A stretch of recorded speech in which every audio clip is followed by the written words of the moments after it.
नमस्कार दोस्तों, स्वागत है आप सभी का online India first YouTube channel पर। इस वीडियो में हम बात करेंगे लेखपाल भर्ती की कट ऑफ के बारे में। इसके अलावा अगर बात की जाए 51,000 नई प्राथमिक शिक्षक भर्ती को लेकर, साथ ही नई शिक्षक भर्ती के बारे में। तो चलिए दोस्तों वीडियो शुरू करते हैं। दोस्तों, जैसा कि आप सभी जानते हैं कि लेखपाल भर्ती को लेकर कट ऑफ का ऐलान कर दिया गया है। आयोग के माध्यम से बता दिया गया है कि कितने अभ्यर्थी को हम मुख्य परीक्षा में बैठाएंगे। जैसा कि इस चैनल के माध्यम से बार बार आप सभी को बताया गया था कि सिर्फ 15 गुना अभ्यर्थियों को बुलाया जाएगा। हालांकि 15 गुना अभ्यर्थियों के अंदर जो नंबर बन रहा था वो आप सभी के सामने लगभग 1,60,000 था, लेकिन आयोग ने 2 लाख लगभग आप सभी के सामने 24,000 के समथिंग अभ्यर्थियों को शॉर्टलिस्ट किया है। लेकिन माफ़ कीजिए 47,000 के समथिंग शॉर्टलिस्ट किया है। लेकिन ऐसे में जो अंतिम कट ऑफ होती है उस पर सभी अभ्यर्थियों को बुला लिया जाता है। यही वजह है कि लगभग 2.5 लाख अभ्यर्थियों को शॉर्टलिस्ट कर लिया गया है। लेकिन अभी भी इस कट ऑफ को लेकर बहुत सारे विवाद हैं, जिसको लेकर अभ्यर्थी सहमत नहीं है। और सहमत ना होने की वजह आप जानते हैं कि आजकल भर्तियों के अंदर आरक्षण को लेकर होते हुए विवाद। नई प्रणाली के तहत यूपीपीएससी और यूपीएससी के अंदर आप सभी ने एक बात कॉमन देखी होगी कि ओबीसी या फिर ईडब्ल्यूएस से आने वाले अभ्यर्थियों को कट ऑफ का ज़्यादा फायदा नहीं मिलता है, बल्कि जो उनकी कट ऑफ होती है वो सामान्य श्रेणी से ज़्यादा चली जाती है। क्योंकि यहाँ पे यूपीपीएससी के माध्यम से ऐसी जानकारियाँ कई बार दी गई हैं कि वो सिर्फ एक ही स्तर पर आरक्षण का लाभ देंगे। इसके अंदर भी आपको देखने के लिए मिलता है कि अन्य सब की जो कट ऑफ है वो 62.96 के आसपास देखने के लिए मिलती है। तो ओबीसी छात्रों की कट ऑफ भी यहाँ पे सेम जाती है और ईडब्ल्यूएस वाले छात्रों की भी कट ऑफ यहाँ से सेम चली जाती है। लेकिन जब बात आती है एससी वाले छात्रों की, तो यहाँ पे भी कोई ज़्यादा गिरावट नहीं होती है। लगभग एक नंबर की आप सभी के सामने जो गिरावट है वो देखी जाती है। इसके अलावा जब बात आती है महिलाओं के साथ में, जिनको यहाँ से विशेष आरक्षण दिया जाता है, बावजूद इसके उनकी जो कट ऑफ है वो 2.5 पॉइंट और भी ज़्यादा निकल जाती है। अब इन तमाम मुद्दों को लेकर छात्रों के मन में सवाल है कि आखिर जो महिलाओं की कट ऑफ है वो इतनी ज़्यादा क्यों गई है। खासकर ओबीसी ईडब्ल्यूएस वाले छात्रों की कट ऑफ के अंदर उनको कोई राहत क्यों नहीं मिली है। क्योंकि जो महिलाएं जनरल से थ्रू फॉर्म भरती तो उनकी जो कट ऑफ जाती वो लगभग 62 इतनी जाती, लेकिन जिन्होंने महिलाओं के थ्रू यहाँ से आरक्षण मिलकर उनकी कट ऑफ इतनी ज़्यादा चली गई, तो इतने नंबर होने के बावजूद ही अभ्यर्थियों को बाहर बैठना पड़ा। लेकिन ये जो कट ऑफ होगी वो अंतिम रूप से जब परिणाम घोषित होगा लेखपाल भर्ती के लिए, वहाँ पे आपको आरक्षण का फ़ायदा मिल सकता है। लेकिन पीईटी के अंदर किसी प्रकार की कोई भी राहत नहीं मिली है। इसको लेकर बहुत सारे अभ्यर्थी न्यायालय में जाने की तैयारियां कर रहे हैं। जल्द इसको यहाँ से चुनौती दी जाएगी और एक बार फिर से मामला न्यायालय में जाएगा।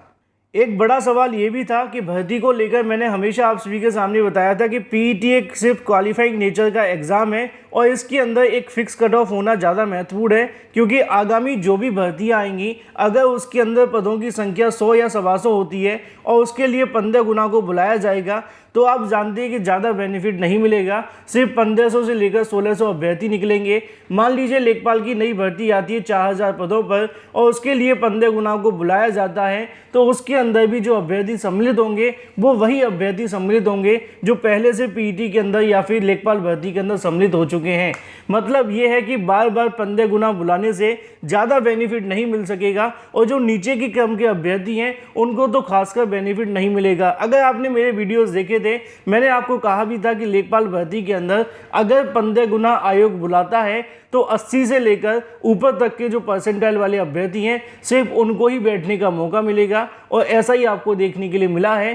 कट ऑफ आपकी ज़्यादा ही गई है, कम देखने के लिए नहीं मिली है। ये जो आपके मार्क्स हैं वो नॉर्मलाइज स्कोर आपको देखने के लिए मिलता है। हालांकि मैंने आप सभी को इसके बारे में पहले ही जानकारी दी थी कि आयोग के ऊपर दबाव बनाकर एक फिक्स कट ऑफ यहाँ से लागू करवाना चाहिए। कुछ अभ्यर्थी इसको लेकर मामले में न्यायालय को लेकर भी गए, न्यायालय के अंदर मामले को लेकर गए थे, लेकिन अभी तक उस पर सुनवाई नहीं हुई थी। एक बार फिर से आरक्षण को लेकर, इसके अलावा पीईटी की कट ऑफ को लेकर मामला न्यायालय में जाने वाला है। काफ़ी बड़ा उलटफेर देखने के लिए मिला है, खासकर आरक्षित वर्ग के अभ्यर्थियों के साथ में, उसके अलावा महिला अभ्यर्थियों के साथ। फिलहाल क्या होगा ये डिपेंड करेगा कोर्ट के ऊपर। वहीं दूसरी तरफ बात की जाए अपनी अगली अपडेट के बारे में, जो कि संबंधित है उत्तर प्रदेश में नई प्राथमिक शिक्षक भर्ती को लेकर। जैसा कि आप जानते हैं कि नई शिक्षक भर्ती के लिए बहुत सारे प्रयास छात्रों के माध्यम से किए जाते हैं, उसी को लेकर उत्तर प्रदेश में नई शिक्षक भर्ती को लेकर आप जानते हैं कि लगातार नामांकन बढ़ रहे हैं।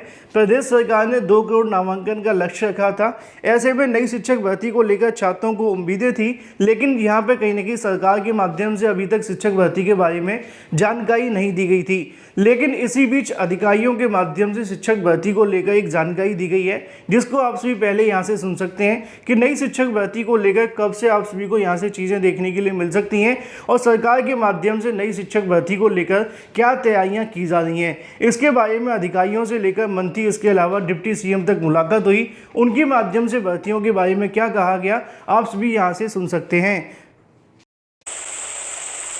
तो मेरा मुद्दा था कि 97,000 शिक्षक भर्ती कब और कितनी आ रही है। अधिकारियों से वार्ता का क्या हाल निकला। लखनऊ में 6 दिन का दौरा था, जिसमें से पहला धरना स्थल पर गया, वहां पर देखकर क्या हो रहा है और प्रशासन का क्या रवैया है।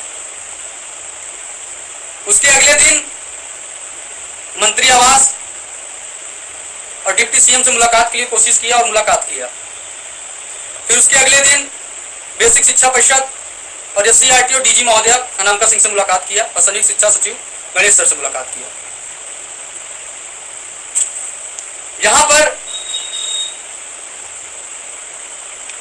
एकदम स्पष्ट रूप से जो हमने पहले बताया था वही चीजें निकल के आई हैं। विभाग भी चाहता है कि भर्ती निकले, विभाग भी चाहता है कि भर्ती निकले और वो भी पूरा प्रयास कर रहे हैं। इस समय विभाग का लक्ष्य 2 करोड़ नौनिहालों का एडमिशन कराना है, जिसके तहत उन्होंने सभी प्राथमिक विद्यालयों में टारगेट दे दिया है और नामांकन का लक्ष्य निर्धारित कर दिया है कि आपको 15%, 20%, 25% तक एडमिशन हर हाल में करना है। जहां पर बच्चे वहां एडमिशन बहुत अच्छे से हो रहे हैं, कहीं पर आंकड़ा 250, 300, 350 पहुंच रहे हैं। इसके हिसाब से अभी तक 1 करोड़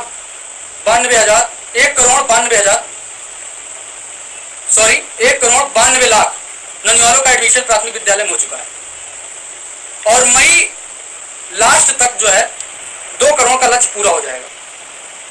तो मेरे कहने का उद्देश्य यह है कि विभाग भी तैयारी में है कि अनुपात की जब संख्याएं बढ़ेगी तो ऑटोमेटिक बेसिक में अध्यापकों की रिक्तियां खाली हो जाएंगी।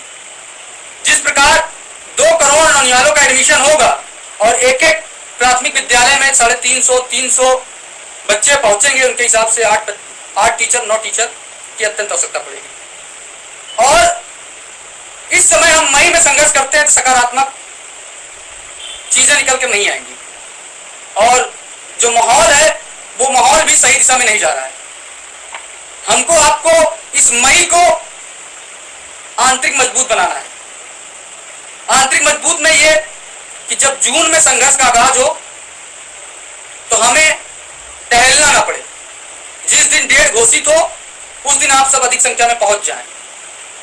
और क्यों हम कह रहे हैं जून में, उसका भी रीजन है। मई में बेसिक विभाग की जितनी भी बैठकें होंगी वो सारी बैठकें 2 करोड़ लक्ष्य के तहत होंगी, कायाकल्प के विषय में होंगी और अन्य बेसिक सुधार के तहत होंगी। और जो मई में रिपोर्ट मांगी गई है, मई लास्ट में जो रिपोर्ट सरकार को देनी है, शासन स्तर को देनी है बेसिक विभाग को, वो रिपोर्ट भी सकारात्मक दिशा में जाएगी। और इस बार DG महोदय अनामिका सिंह और जी और गणेश सर भी सहयोग करेंगे हम सबका। देखिए, आप सब सोचते होंगे कि अधिकारियों के लिए हम क्यों नाम ले रहे हैं। देखिए, किसी लक्ष्य को पाने के लिए हमें अधिकारियों से मिलना, मिलाना और मेल मिलाप कर रखना जरूरी होता है, क्योंकि हमारी बात शासन स्तर तक और सरकार तक जो कोई पहुंचाएगा वो है अधिकारी। अगर अधिकारियों से हम लगातार मिलते रहेंगे तो हमारी बात बराबर पहुंचाएंगे, जिसके तहत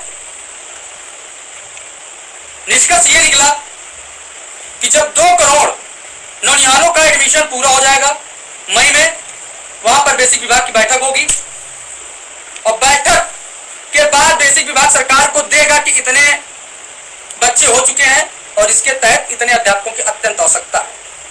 अगर अध्यापकों की पूर्ति नहीं की जाएगी तो बहुत सारे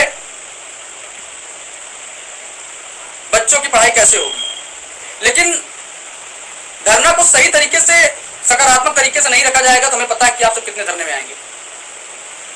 पहली चीज, मई में जो धरना होंगे वो सकारात्मक दिशा में नहीं होंगे और उसके रीजन भी हैं। पहला, प्राइमरी में बच्चों का बंद होना, बच्चों का इस समय ना आना, और इस समय ननवाले के एडमिशन के लिए विभाग का कार्य करना, और जून जो मई में है, मई में जितनी भी बैठकें होंगी केवल सुधार, कायाकल्प और एडमिशन के संबंधित हो। दूसरा, सप्ताह में 2 दिन ट्विटर अभियान चलेगा जिसके तहत आप सबको ज्यादा से ज्यादा, जिस भी कोचिंग संस्थान में पढ़ते हैं, इस लड़ाई को हमको मई में तक चलाना है।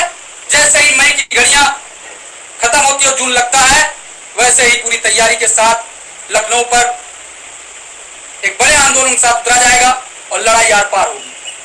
अभी जून जो मई चल रहा है, इससे पहले इको गार्डन गए थे वहां पर धरना का देखने, ईसाई का भी धरना चल रहा है और भी धरने चल रहे थे।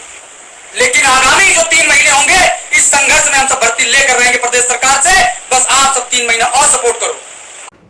अगर इन तमाम बातों को समझा जाए तो यहाँ पे एक बात पूरे तरीके से साफ हो जाती है कि नई शिक्षक भर्ती को लेकर कहीं ना कहीं सरकार के माध्यम से भी जून के बाद आगे की जो कार्रवाई है वो स्पष्ट होंगी। मैंने अपने वीडियोस में आपको पहले भी बताया था कि एक बार यहाँ पे नामांकन की संख्या क्लियर होगी, उसके बाद में सरकार के माध्यम से देखा जाएगा कि प्रदेश के अंदर कितने छात्रों की संख्या है और वर्तमान में हमारे पास कितने शिक्षक मौजूद हैं, और उसके बाद में शिक्षक भर्ती को लेकर प्रक्रियाएँ शुरू हो सकती हैं। अधिकारियों के माध्यम से कहा तो गया है कि जून के अंदर आगे की जो कार्रवाई है वो शुरू हो सकती हैं, लेकिन अधिकारियों पर ज़्यादा विश्वास करना बिल्कुल घातक साबित होगा, क्योंकि नई शिक्षक भर्ती के लिए जब तक आंदोलन, जब तक धरना प्रदर्शन नहीं होंगे, तब तक सरकार पूरे तरीके से एक्टिव दिखाई नहीं देगी। हालांकि अब छात्रों की जो धरना प्रदर्शन की तैयारियां हैं वो जून के अंदर दिखाई दे रही हैं। उससे पहले अभ्यर्थी ट्विटर के माध्यम से अपनी मांगों को रखने वाले हैं। एक बार फिर से सरकार के सामने आगामी 3 महीने के अंदर नई शिक्षक भर्ती को लेकर एक बड़े धरना प्रदर्शन का आयोजन आपको देखने के लिए मिलेगा, और जो भी अपडेट होगी और जो भी सपोर्ट की आवश्यकता होगी, ऑनलाइन डेटा फर्स्ट चैनल के माध्यम से हमेशा आप सभी को मिलती रहेगी।